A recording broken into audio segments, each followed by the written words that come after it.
This is HuffPost Live. I'm Ricky Camilleri. A recent study published by the American Psychological Association reports that nearly half of young men have been sexually coerced. And in a majority of the cases, the aggressor was a female. As many men don't report being victims of sexual coercion or assault, the numbers may be even higher. To discuss the recent study and the effect of unwanted sexual advances for men, we are joined by the study's lead author, Brianna French, who is an assistant professor of psychology at the University of Missouri, Corey George, a survivor of childhood sexual abuse and a victim's advocate, Dr. Howard Fradkin, a psychologist and author of Joining Forces, Empowering Male Survivors to Thrive, and Michael Skinner, a survivor of childhood sexual abuse and founder of Michael Skinner Music. Everybody, thank you so much for joining me. Hello. Hello. Thanks for Hello. being here. So, Brianna, I actually want to start with you and start with our community who have questions right away about the phrasing of sexual coercion as opposed to rape. So right away we have Rec from our community who's asking, why are we saying sexually coerced instead of rape? What makes male sexual assault different than female sexual assault where we have to label it something else? And then the next thing that somebody else said is media is 100% responsible. Now that's not the case, and it's a different conversation. Can you explain to me a little bit, Brianna, how this conversation is different? Absolutely. So thank you for that question. I do want to clarify that we use the language sexual coercion in research with women as well as men, but that sexual coercion offers a broader scope for understanding victimization, and it can offer a language for people to identify experiences that they might not otherwise if they don't personally identify as being raped. And so just to clarify, when I say sexual coercion, I'm referring to experiences that include physical force, harm, abuse of authority, blackmail, verbal persuasion, manipulation, pressure, or even alcohol or drugs to have sexual behavior. Whereas definitions of rape can be much more narrow than that. And so I use that term to help broaden our definition. Absolutely. So how do you, is that essentially how this study differs from others that may be closely related to the topic?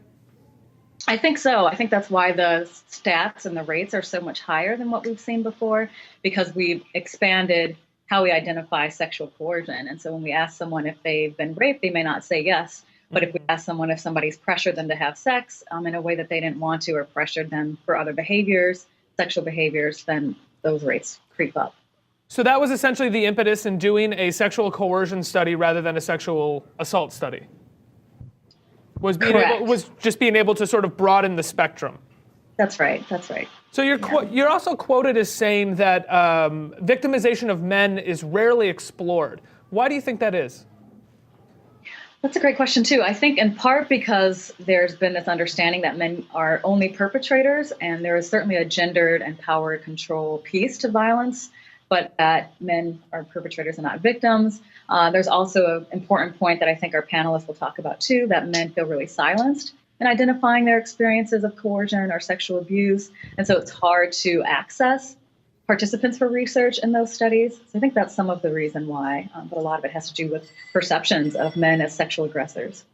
You talked a lot about how when a man is sexually coerced by another man, there's a fear of reporting it. How often does internalized homophobia play into that fear? And then when it's a woman, how often does fear of not seeming like a man for enjoying it with a woman play into it? Yeah, that's a great question, too. I'm not certain of the statistics for fear of reporting with men who have been victimized by other men, but I would just imagine that internalized homophobia has a huge impact around that. Just ways that men that men aren't identifying themselves or feeling safe enough to come out is what I was trying to say. And so I think that would also play a role in whether or not I want to state that I was victimized as well. So those are two equally marginalizing identities or pieces of themselves that they may not want to disclose. Corey and Michael, you were victims of sexual abuse as children. You didn't report it or deal with it until you were an adult, which is often the case with young men that are sexually coerced or abused, victimized in some capacity. Why did you feel that you wait? Why do you feel now that you waited? What was the catalyst for bringing you out when you came out? For myself, it was a deep shame, and I felt that it was my fault. I felt dirty, and I also had a extra weight upon me with this in regards that one of the main perpetrators abusing me was my mother and several of her friends. It was both of my parents, and they belonged to, lack of better words, they belonged to a pedophile ring, and that was members of a church. So I remember police officers being there. So I didn't know who to turn to. So it was members of the church, the community, and my parents. So for me to stay silent, that's all I could do. So yeah, it wasn't until I got older. So you had absolutely no one to reach out to as a child. How often did you find yourself the victim of a certain sort of manipulation and coercion, especially because this is within a close-knit community, it sounds like, where you had no place to go? As a younger boy, it was definitely the force, but hearing Brianna talk on the coercion, then I remember there was as I get older, I don't like using the term mother, but she was my mother, how she would bring me down to the basement and show me Playboy books. And because now I'm 10, 11, 12, 13, and it took me till I was 14 or 15 before I was big enough to finally stop her. So that was the manipulation, that was the coercion, because she was using the Playboy books to stimulate me, basically, and then do her thing. But I felt powerless, and I'm a pretty big guy, and I could take care of myself back then. But I'll be honest with you, I was scared. I was literally scared. I was fearful inside. But yet, if I met another teenager or man on the street, I would have no problem with entering into a fist fight with them. But I was scared of any time my mother or a male touched me that it was going to lead to sexual abuse. I'd free. I was frozen. Michael, that's a really terrifying story, and I'm really sorry for you. But a question that comes up is as you grew older, when you look back on those situations with your mother, with the entire community, when you finally were able to come to terms with this, how did that happen? And what did you and what did you do to your family then? Well, what had happened, I just became a workaholic, and I stayed busy in music. I was a performer, and then I was in the music business, and I was just, this extreme workaholic at a successful business. But those images, those thoughts, those memories, they were always with me, and they just kept coming up. Finally, it became the nervous breakdown at the age of 39, and the post-traumatic stress, went into a major depression. I couldn't work for a couple of years. I couldn't even play the drums for a couple of years, and I've been playing the drums since the age of 10. So that's how much it impacted me. So I did start speaking out. My siblings turned against me. Two of my brothers have committed suicide because they did not want to talk about these things. So these things are near and dear to me because we have to break this silence. So for me, breaking the silence, it had a double-edged sword. People didn't want to hear it. Friends, people that I knew for years wouldn't even, come around and talk to me anymore. So it's hard. So now I advocate on it, but I just try in my own little way to break the silence, and that's really all I can do at this point. Michael, it seems that there's a stigma around adults that come out as childhood victims. That if you didn't say anything then, why are you saying it now? And it seems that you're sort of referencing that with some of the friends who didn't want to hear your problems. Do you feel like there was a stigma surrounding you as an adult victim?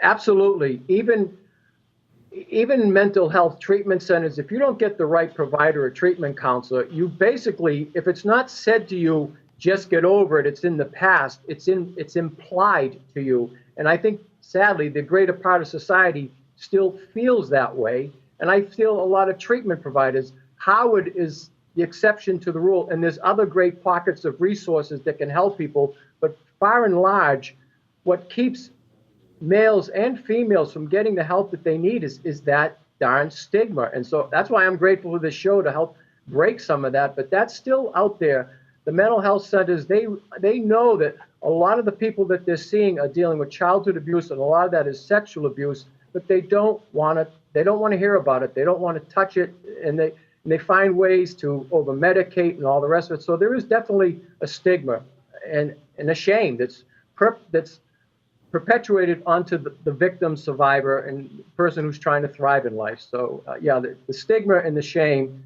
and the greater part of the message that you get from society is huge. And that's why I try to do what I do to try to break that. Well, Michael, you said that your grateful that we're having this show. I have to tell you that we're grateful to have you here and have you speaking out right now. I have one last question for you in regards to your personal story. I don't want to pull too much out of you and force you to have to go through that again. But with your parents, and you said it was part of a large community, that police were involved, that you remember police being around there. It was a sort of pedophile ring. At the age of 39, when you had a breakdown, coming to terms with this, had you repressed a lot of those memories, or were you fully aware of everything that had happened to you as a child as you were coming to the age of 39? It was half and half. Half were repressed and half I knew all the time, because what I would call it, they were like little pictures, little snapshots. If I'm 60 years old. I remember the Polaroid Instamatic, pictures. That's what was always in my head, was these little pictures of the abuse taking place. At the age of 39, they just rolled into one long movie. And so then more of the memories came forward. So I was stuffing down and repressing a lot of them, but half of them I've always remembered. I used to say to my ex-wife, that, my mother used to show me Playboy pictures and not even, connecting the dots. So it's not like I just pulled this out of the air at the age of 39 saying, oh, this all happened. Because even my siblings and I, we used to joke about some of the things they did to us. And now I can look back on it, it wasn't funny. So we were aware of it, but we didn't want to talk about it. But yes, there was repression, because half of it came out later in life. Mm-hmm. Corey, I want to hear your story in just a second. Dr. Fradkin, one of the things that the study didn't discuss or didn't dive into was sexual coercion within families. Clearly, this is a large part of Michael's story.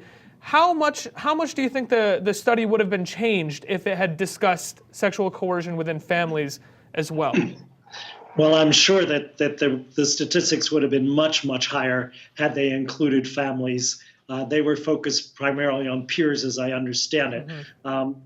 There's a tremendous amount of betrayal in families, whether it's parents, whether it's siblings, aunts, uncles. There are countless stories that we've heard through Male Survivor about the serious violations of trust that occur in families. So it would have been much higher, I'm sure. Corey, if you don't mind sharing with us your story. Sure. My abuse started at the age of 4, and it was at the hands of a family member. It was an older cousin. I don't think he was yet an adult, but at age 4, anyone 4 or 5 years older, 10 years older, seems like an adult. It happened sparingly between the ages of 4 and 12 until the moment I said I was done. I had to literally run away from the home that I was in. I was in my cousin's home, and when it was happening, I literally stopped it and I ran all the way back to my home. And I suffered at the hands of 4 different victims, 3 males in my family and 1 male outside of my family. And you mentioned the repression. I forgot about the outside incident until I was about 27. I'm 40 now. So until about 27, I was in the shower one time, and that memory came back, and I said, oh my God, I forgot about this incident. But to talk about the reasons why I didn't come forward is that growing up, and I can speak for my culture because a lot of the activism and the work that I did was with other Black males, so I can attest to my culture at least, is that we have a big dependence on religion in terms of it being a safety net for things that we're going through. So with religion being a part of my family from a young age, we're taught that homosexuality is wrong before we even taught what sex is and what abuse is. So before you can rationalize about being abused, you have to rationalize, am I homosexual? Am I guilty because of that? So that plays a lot in the silence. And then, then also most men that I know, but depending on who you talk to, we're not even taught to be expressive with our feelings. We're taught to man up and just wear the crown and just walk, and just walk above it. And that's not the correct way that we should deal with men, because we should allow men, because I have 2 small sons. My sons talk to me about everything. I refuse to have that as part of the reasons why I find out 10 years later that my sons have gone through anything. But I did not come out to my family until about probably my mid-20s. And it was because at the time, I needed them to understand why I was a loner, why at age 17, 18, when I finished high school, I left the South and moved on my own because I didn't feel protected. And then knowing that this was happening in the family, Um, but the common thread that I had with all the other victims who I spoke to is that we had a fear of being the ones responsible for tearing apart the family, and that's a heavy burden as a young child to say, I'm going to come forward, but guess what? My family is going to be blown apart, Yeah. and Mhm. and it matures you in ways that you don't expect. At 17, I was thinking of things that probably a 37-year-old should be thinking about.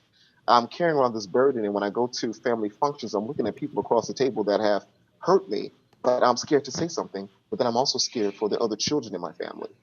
Um, and then I found out that I wasn't the only victim, which made me more upset. Is that sometimes in families it's cyclic. It's a cyclic event, and I think that's the most disturbing part about it is that when you're silent, it helps the cycle to continue. And Yeah. I don't believe in those cycles anymore. So that's why I believe in full disclosure in my family. I have children now, so now I have that control to say, hey, so what's wrong? So how was your day today? I want to be as aware and to stop those cycles, even if it's just stopping with my extension. Um, but again, I think with our culture, well, my culture, it starts with religious aspects, then it starts with what, how we define manhood. It's Manhood is about defined. it's about building stigmas that silence people. Essentially, you Yes, have manhood, you have religion, you have yes, family, you have yeah, things that create stigmas surrounding someone's ability to voice their concern that they need help that stop them. exactly.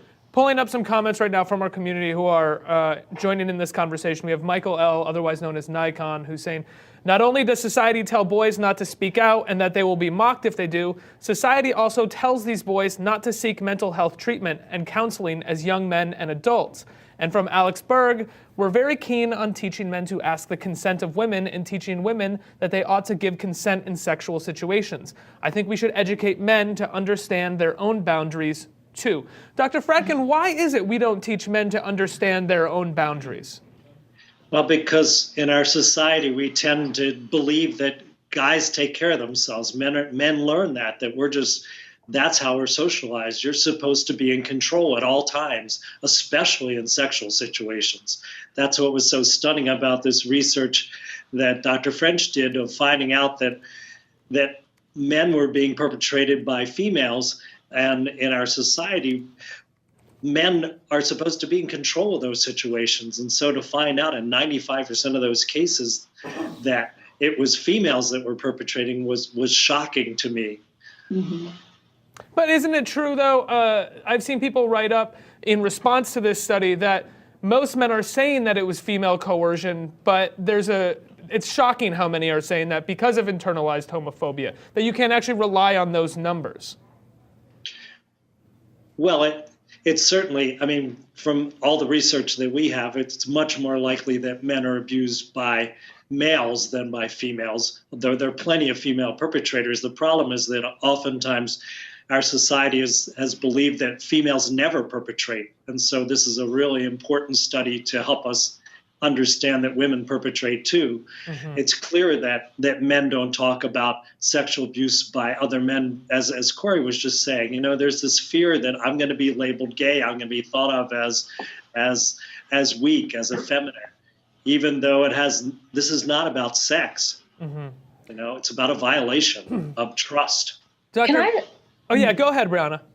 Oh, thank you. One thing I think that might help explain some of the difference in the gender of the perpetrator is the fact that we assessed a range of sexual behaviors. So we weren't just looking at vaginal